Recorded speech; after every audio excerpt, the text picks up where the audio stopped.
Yang sahih di berita RTM, sahih dan berimbang. Assalamualaikum dan salam keluarga Malaysia. Berita perdana edisi 27 September. Saya Syahril Sarabudin. Dan saya Margaret Gambang. Berikut paparan utama malam ini. UAE dipelawa melabur dalam sekuriti makanan dan projek bandar Malaysia.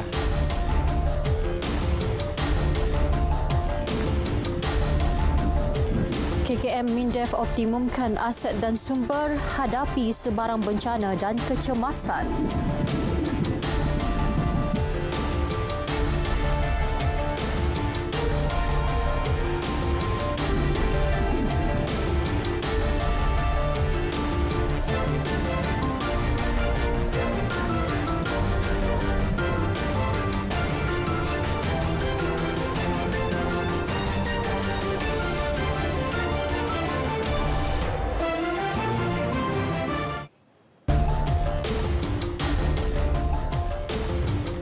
Perdana Menteri Datuk Seri Ismail Sabri Yaakob bertemu Presiden Emiria Arab Bersatu Sheikh Mohammed bin Zayed Al Nahyan.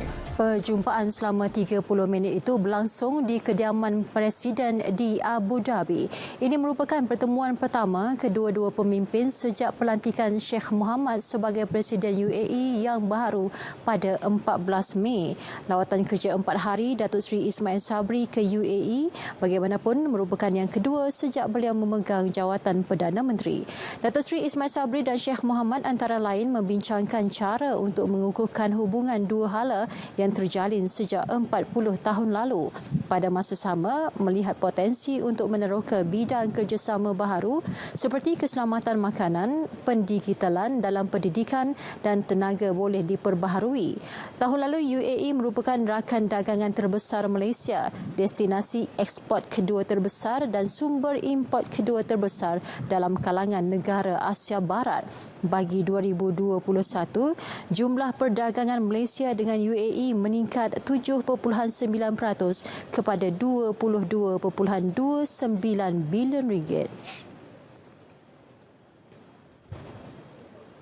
Dalam sidang media kemudiannya, Perdana Menteri memaklumkan kedua-dua negara bersetuju meningkatkan tahap hubungan sedia terjalin kepada perkongsian strategik. Pertemuan Datuk Seri Ismail Sabri dan Sheikh Mohammed berlangsung dalam semangat kekeluargaan yang memperlihatkan keakraban Malaysia UAE. Terima kasih kerana Presiden UAE menganggap Malaysia sebagai keluarga. Ini kerana hubungan yang amat rapat di antara Presiden UAE dengan kebawah dulu yang Maha Mulia yang di-Pertuan Agong kita. Sehingga kan Presiden UAE memanggil Yang Pertuan Agong kita sebagai my brother. Jadi hubungan ini rapat ini yang saya kira menyebabkan suasana perbincangan dalam keadaan yang sangat mesra dan penuh kekeluargaan. Presiden UAE menghargai sumbangan rakyat Malaysia yang bekerja di negaranya. Malah Sheikh Mohammed menjemput lebih ramai warga Malaysia berkhidmat dalam bidang kepakaran tertentu. Ketika ini lebih 6,000 rakyat Malaysia berada di seluruh UAE.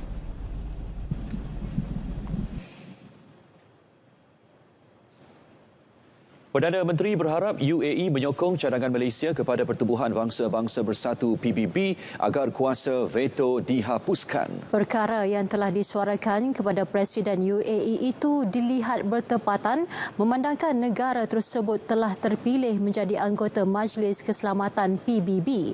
Hanim Muhli melaporkan dari Abu Dhabi.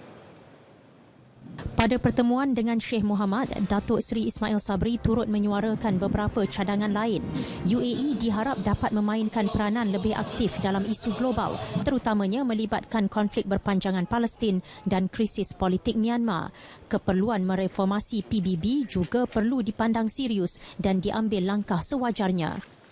Saya memaklumkan tentang beberapa cadangan Malaysia supaya PBB ditransformasikan. Antaranya termasuklah membatalkan kuasa veto yang ada pada 5 negara demi meningkatkan demokrasi di PBB Malah saya juga mencadangkan supaya anggota tetap Majlis Keselamatan adalah daripada benua-benua yang berbeza. Perdana Menteri menzahirkan ucapan tahniah kepada UAE kerana sekali lagi menjadi anggota tidak tetap Majlis Keselamatan PBB. Majlis Keselamatan 15 anggota terdiri daripada 5 anggota tetap, Britain, China, Perancis, Rusia dan Amerika Syarikat. 10 ahli tidak tetap dipilih untuk penggal 2 tahun, manakala 5 ahli tidak tetap diganti setiap tahun. Malaysia pernah menjadi anggota tidak tetap Majlis Keselamatan itu dari 1 Januari 2015 hingga 31 Disember 2016. UAE bersama Albania, Brazil, Gabon dan Ghana memulakan tanggungjawab sebagai anggota tidak tetap Majlis Keselamatan PBB pada 1 Januari tahun ini untuk 2 tahun. Penggal 2022-2023 merupakan kali kedua UAE dalam Majlis Keselamatan Badan Dunia itu selepas berkhidmat dari 1986 hingga 1987.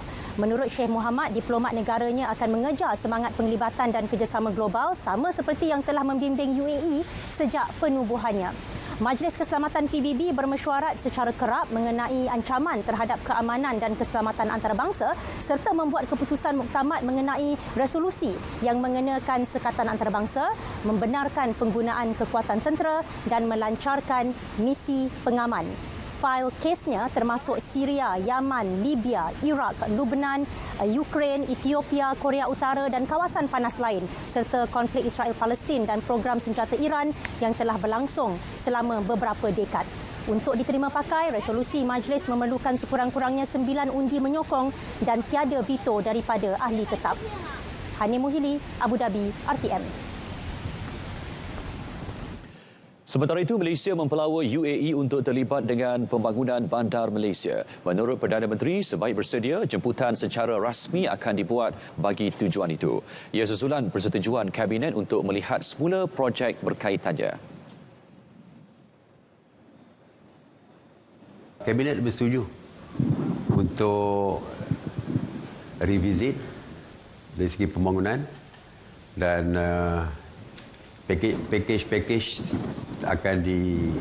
akan ditentukan, dan kalau boleh kita nak supaya dari segi prinsipnya kita nak lebih ramai pihak yang terlibat di dalam package tersebut, tidak dikuasai oleh 1 atau 2 syarikat.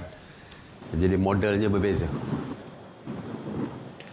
Pembangunan bandar Malaysia akan dilaksanakan secara berfasa. Pertimbangan utama dalam bandar Malaysia adalah model campuran pembangunan pengangkutan yang selamat untuk berjalan kaki dan pergerakan orang ramai, termasuk kenderaan tidak bermotor seperti basikal.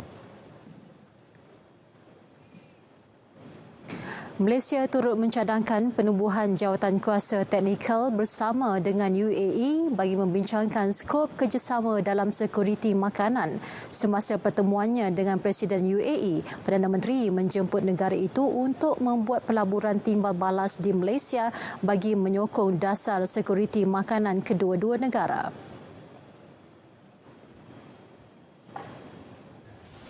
Dan saya menawarkan kepada Yang Mulia Presiden supaya mereka membuat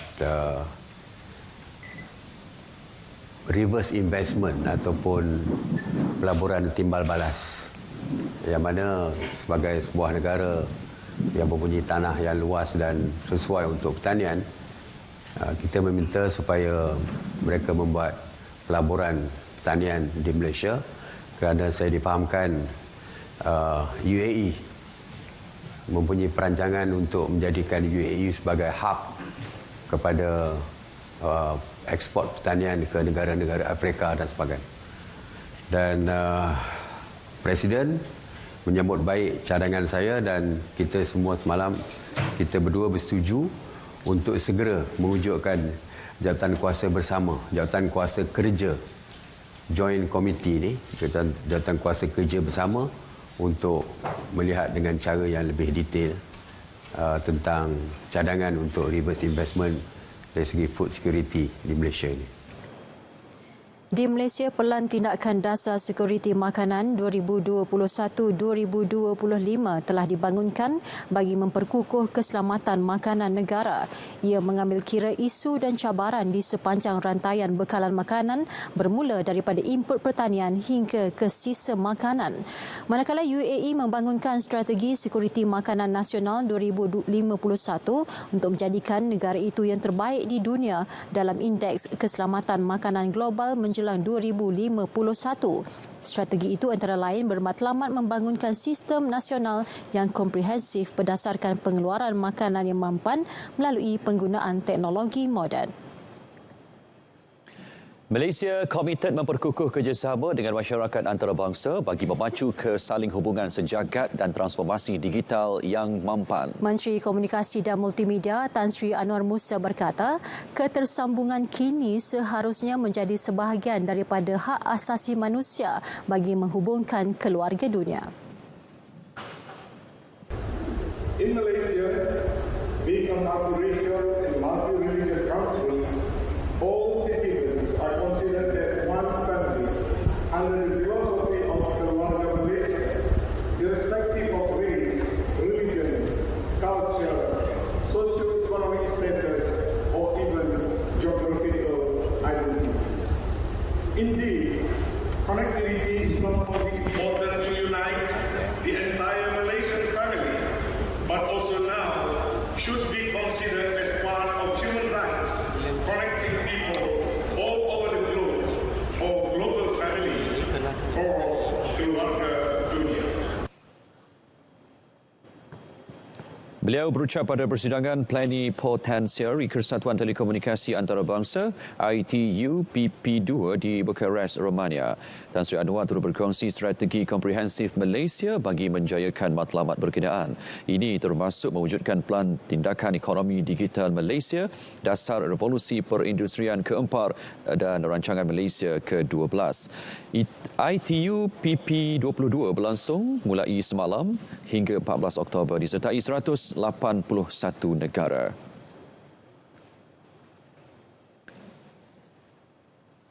Sementara itu, Timbalan Menteri Komunikasi dan Multimedia Dato' Zahidi Zainal Abidin memaklumkan sehingga akhir bulan lalu lebih 2,100 tapak 5G telah beroperasi, manakala liputan perkhidmatan itu pula mencecah 33%.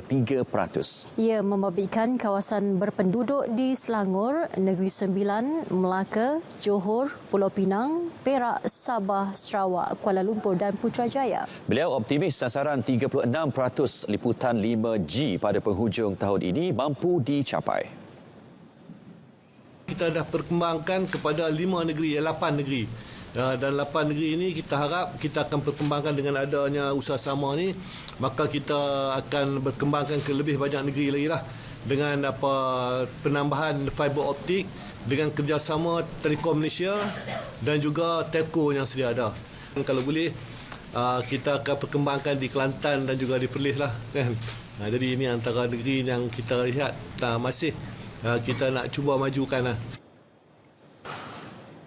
Beliau ditemui selepas menyaksikan pemeteraian MOU usaha sama program 4G dan 5G antara MRH Digital Sendirian Berhad, Cendu Sihan Teknologi Stock Company Limited dan Cosmos International Consultancy Sendirian Berhad di Ibu Negara. Ia membabitkan pelaburan 1.6 bilion ringgit dari China tanpa dana daripada agensi kerajaan. Pelaksanaannya berupaya membantu Malaysia mencapai ketersambungan 5G berhentasi negara lebih awal.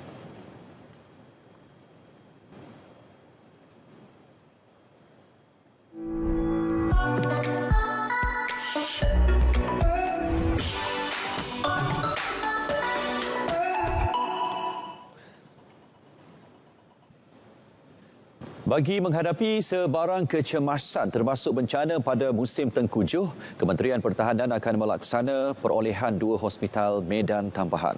Ia melibatkan kos 47 juta ringgit. Kita tunggu arahan saja daripada Jawatan Kuasa Bencana yang dipengerusikan oleh Yang Amat Berhormat Perdana Menteri sendiri.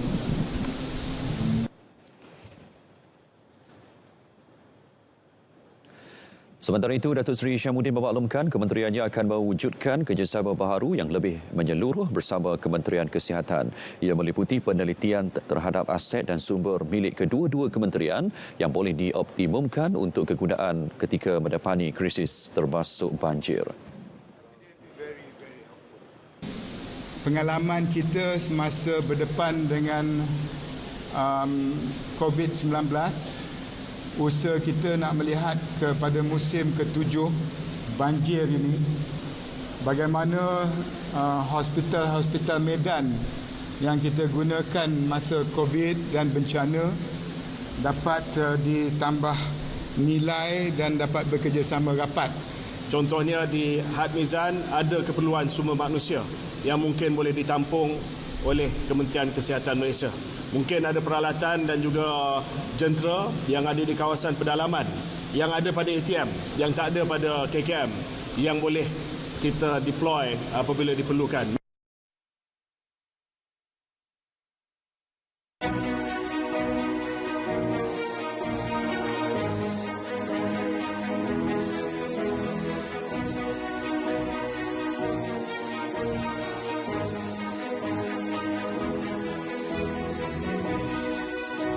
Sembur sebaik-baiknya, bertindak sekarang. Lindungi keluarga anda.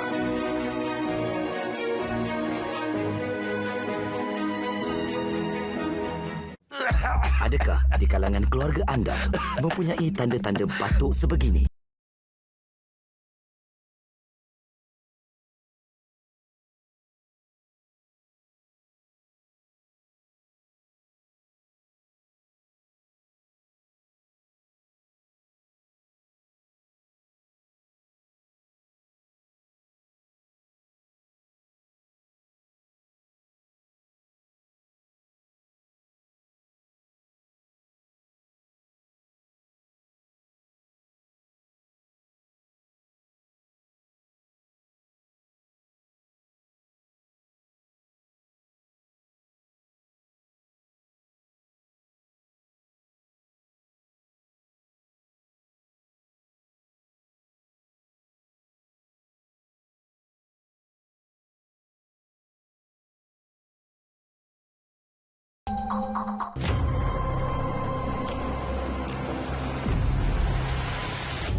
Baik, saudara, sebentar tadi telah masuk waktu solat fardu isyak bagi wilayah Persekutuan Kuala Lumpur dan kawasan yang sewaktu dengannya. Selamat menunaikan solat fardu isyak. Kita ke perkembangan ekonomi. Bank Dunia menyemak naik unjuran pertumbuhan ekonomi Malaysia tahun ini daripada 5.5% kepada 6.4%. Ketua Ahli Ekonomi Bank Dunia bagi Malaysia, Apurva Sanghi berkata, unjuran lebih tinggi itu berdasarkan prestasi ekonomi negara yang kukuh pada separuh pertama 2022. Bercakap pada taklimat media perkembangan ekonomi Asia Timur dan Pasifik oleh Bank Dunia secara maya, jelasnya prestasi lebih baik dicatatkan sektor perkhidmatan, pelancongan dan pembuatan turut menyumbang kepada semakan semula itu.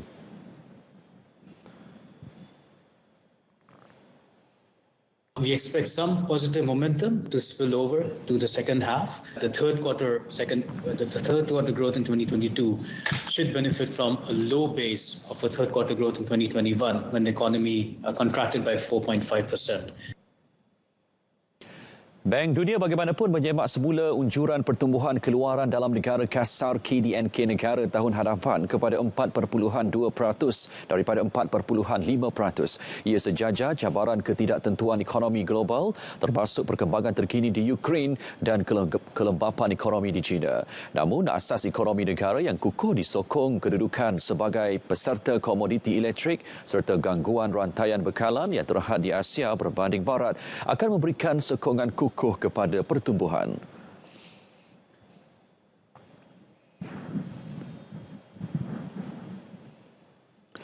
Seperti bajet 2022, bajet 2023 juga dijangka terus memacu kesejahteraan keluarga Malaysia, terutamanya meningkatkan kualiti hidup rakyat yang masih terkesan akibat pandemik COVID-19.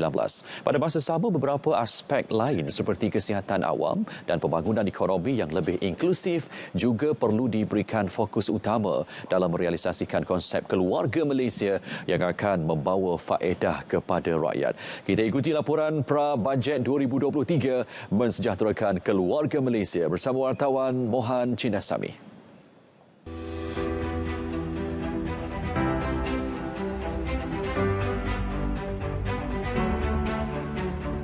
Seperti yang telah dimaklumkan oleh Perdana Menteri Datuk Seri Ismail Sabri Yaakob, Belanjawan 2023 atau bajet 2023 akan menekankan beberapa konsep, antaranya ialah mensejahterakan keluarga Malaysia.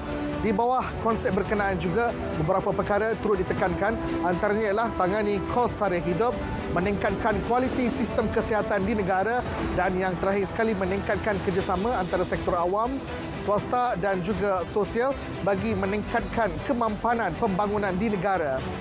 Usaha membangunkan ekonomi negara ke arah lebih baik dapat dilihat dengan penumpuan aspek kemakmuran dan kemampanan ekonomi pasca pandemik.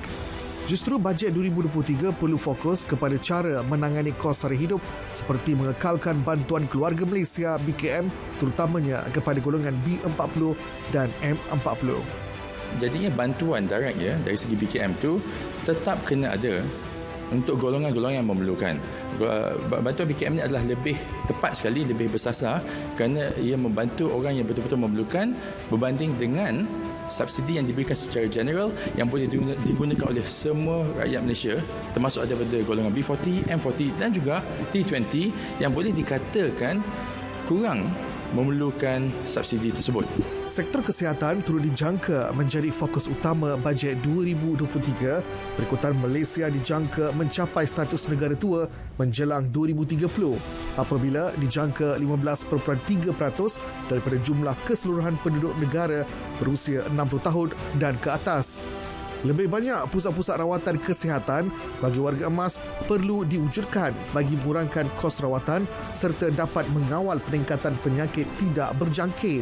Kita melihat sekarang situasi negara terlalu ramai pesakit dengan penyakit tidak berjangkit.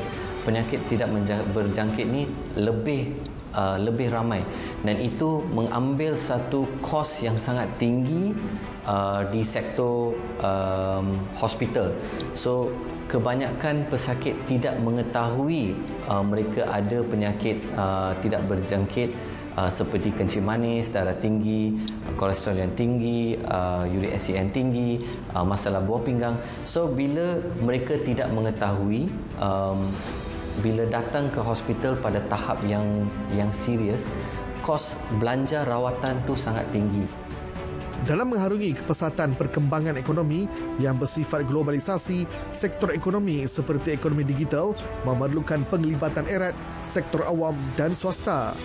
Kerjasama antara kerajaan dan sektor swasta akan menyediakan ekosistem yang lebih kondusif dan akan berkembang dengan lebih sihat selain meningkatkan peluang pekerjaan.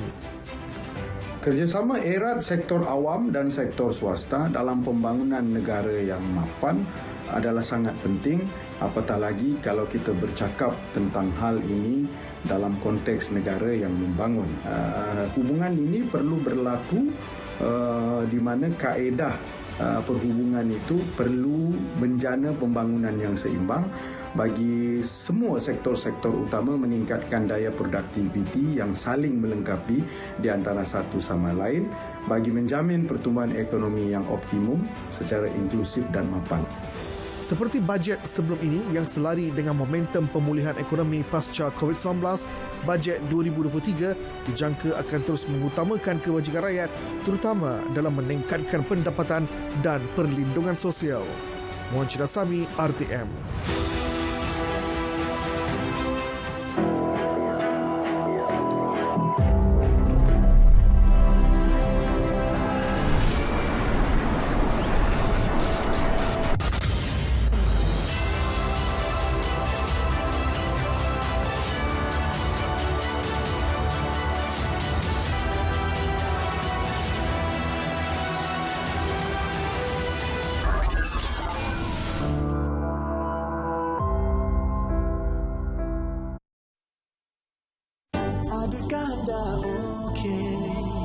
Anda tidak keseorangan.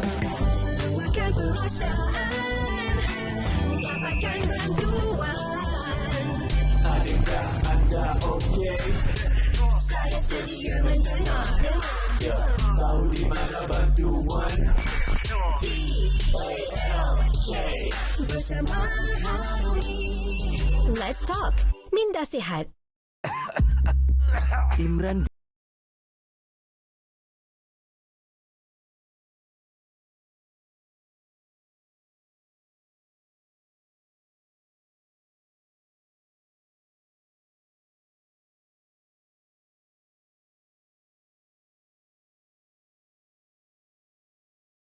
Imran sekarang.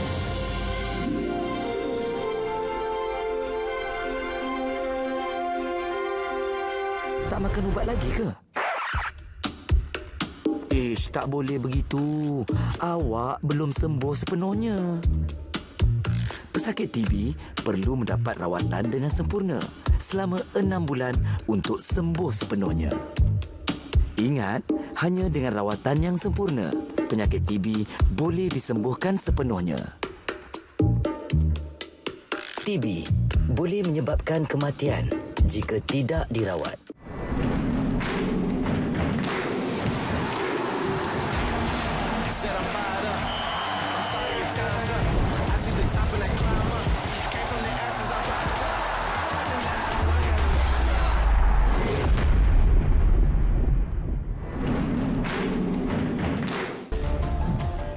Baik, berita perdana kita akan teruskan dengan perkembangan sukan. Kita bersama dengan Nazri Fahmi. Silakan. Jangan tuding jari kepada Mamadou Soumaré. Renang Malaysia Intai Rugzin.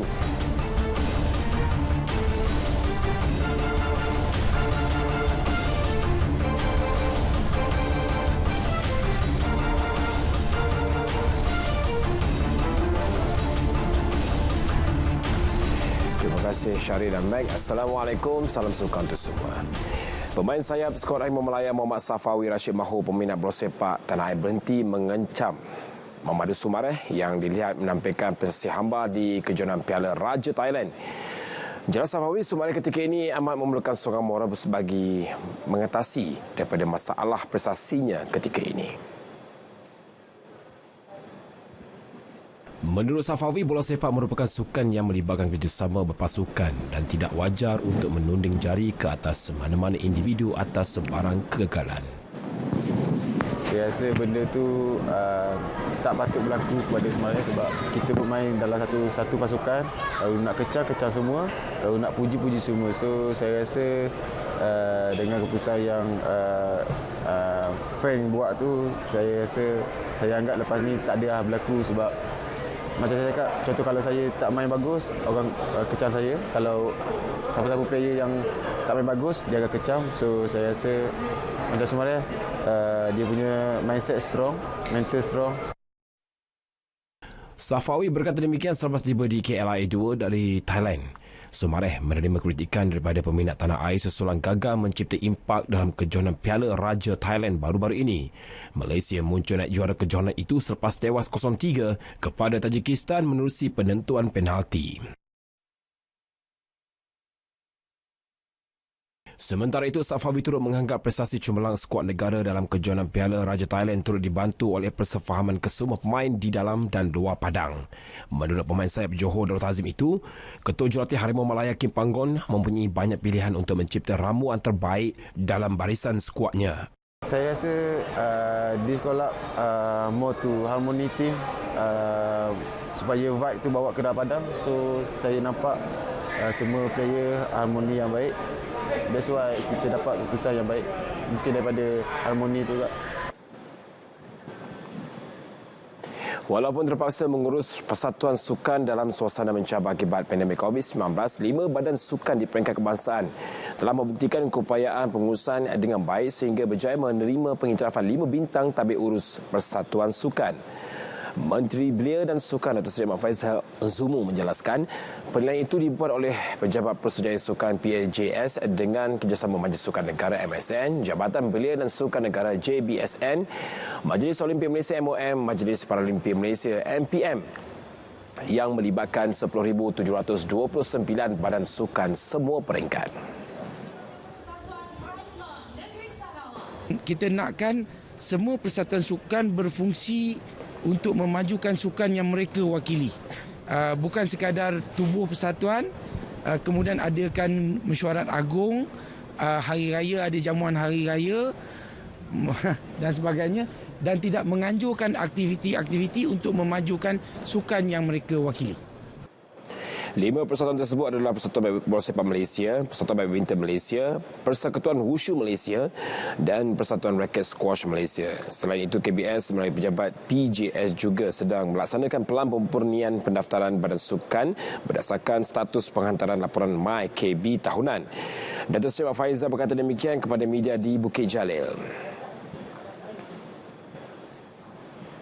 Dalam pada itu, Datuk Seri Ahmad Faizal Zumu menafikan wujudnya aktiviti rasuah dalam persatuan sukan. Dan kita mendapati tidak. Kerana semua persatuan yang mendapat peruntukan daripada kami, yang pertamanya perlu melalui pelbagai perkara, terutama sekali MyKD dan sebagainya. Kemudian bila kita dah bagi wang, laporan mesti diberikan dan penaziran juga dibuat oleh pegawai-pegawai Jabatan Belia dan Sukan Negara di seluruh negara. Beliau mengulas tentang dakwaan pengarah bahagian pendidikan masyarakat SPRM Datuk Razim Muhammad Noor bahawa wujudnya aktiviti rasuah dalam industri sukan negara daripada segi pengurusan dana dan sebagainya.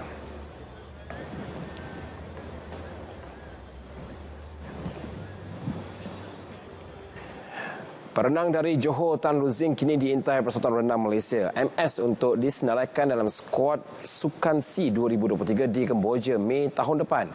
Setiausaha Agung Persatuan Induk itu, Mei Chan berkata, ia susulan aksi cemerlang yang ditampilkan artis wanita terbaik Sukma 2022 pada tamasya yang berlangsung baru-baru ini. Pada tamasya itu, Rukzin berjaya membawa pulang 6 pingat emas, 1 perak dan 1 gangsa dalam acara renang di Pusat Akuatik Nasional Bukit Jalil. Mei Chen menjelaskan perenang berusia 16 tahun itu amat berpotensi cerah dan mahir dalam pelbagai teknik renangan 4 acara iaitu gaya bebas, kuat lentang, kuat dada dan kuat kupu-kupu. Justru pihaknya sudah pasti berhasrat menyerahkan Rukzin ke dalam kem negara bagi menghadapi saingan Sukan C 2023 Kemboja tahun depan. Selain itu, Persatuan Renang Malaysia turut berhasrat untuk menawarkan ke semua pemenang emas Sukma yang belum tersenarai di bawah program latihan kebangsaan di Bukit Jalil untuk memintai kem latihan itu tidak lama lagi. Kejuaraan Snooker Six Racks Asia 2022. Dua pemain snooker negara, Moh Kin Ho dan Lim Kok Leong, mara ke peringkat seperakhir selepas menumbangkan lawan masing-masing. Ki Ho mengatasi cabaran pemain Iran, Ali Roshnakiyang 5-4, mana Kok Leong mengenepikan wakil Singapura Jia Jun Ong dengan keputusan 5-3. Kok Leong yang memenangi emas acara sama pada tamasya Sukan C Vietnam tewas 2 frame pertama sebelum kembali menguasai 4 frame berikutnya untuk mendahului 4-2. Jun Ong bangkit pada frame ke-7 sebelum Kok Leong kembali menguasai frame ke-8 dan mengesahkan kemenangan 5-3. Kok Leong bakal bertemu wakil Iran Sivaivoj Mozani dalam pertemuan separuh akhir esok. Sementara itu, Kin Ho terpaksa berpuas hati untuk menundukkan Ali Roshnakiyang. Tewas frame pertama, Ki Ho bangkit menguasai 2 frame selepas itu. Kedua-dua pemain itu kembali bersaing hebat pada 6 frame berikutnya sebelum Ki Ho mengesahkan kemenangan tipis 5-4. Ki Ho bakal berdepan seorang lagi jago Iran, Amir Shakosh, dalam aksi separuh akhir yang bakal berlangsung esok.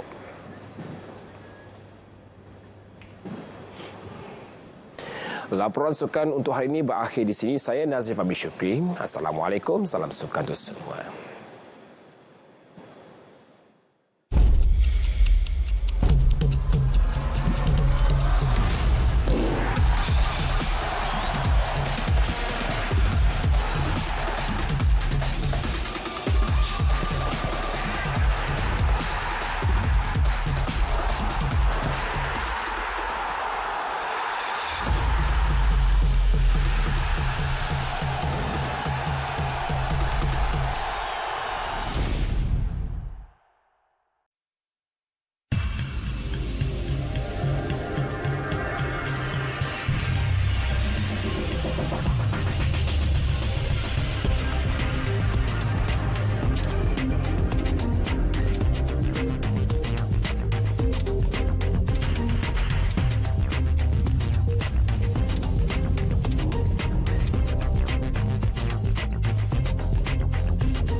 Bersua kembali.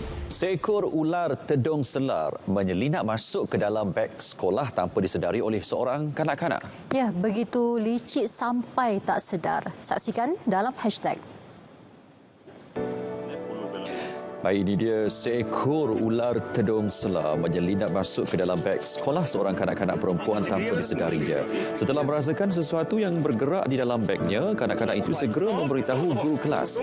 Apabila beg dikosongkan, seekor ular tedung selar merayap keluar sekaligus mengejutkan guru dan pelajar berkenaan.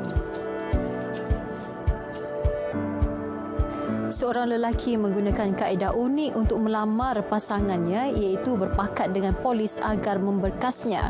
Berdasarkan video yang tular, beberapa anggota polis dilihat menghampiri pasangan itu di sebuah restoran sebelum menggari lelaki berkenaan. Teman wanitanya yang terkejut mengingkari mereka sehingga keluar premis. Sejurus itu, lelaki berkenaan dilihat melutut bagi melamar teman wanitanya. Dan ini pula dua penggemar aktiviti penggambaraan ekstrim berjaya menempah nama dalam Guinness World Records dengan berjalan di atas kabel kendur melintasi sebuah gunung berapi aktif. Rafael Zugno Brady dan Alexander Schutz berjalan di atas kabel pada ketinggian 42 meter di atas kawah gunung berapi Yasur di Pulau Tena.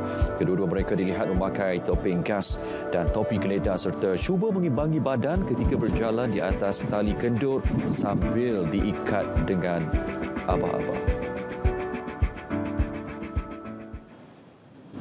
Berita perdana 27 September 2022 berakhir di sini. Jangan lupa dapatkan perkembangan sahih sepanjang masa melalui portal berita.rtm.gov.my. Dengan itu, Assalamualaikum. Salam keluarga Malaysia.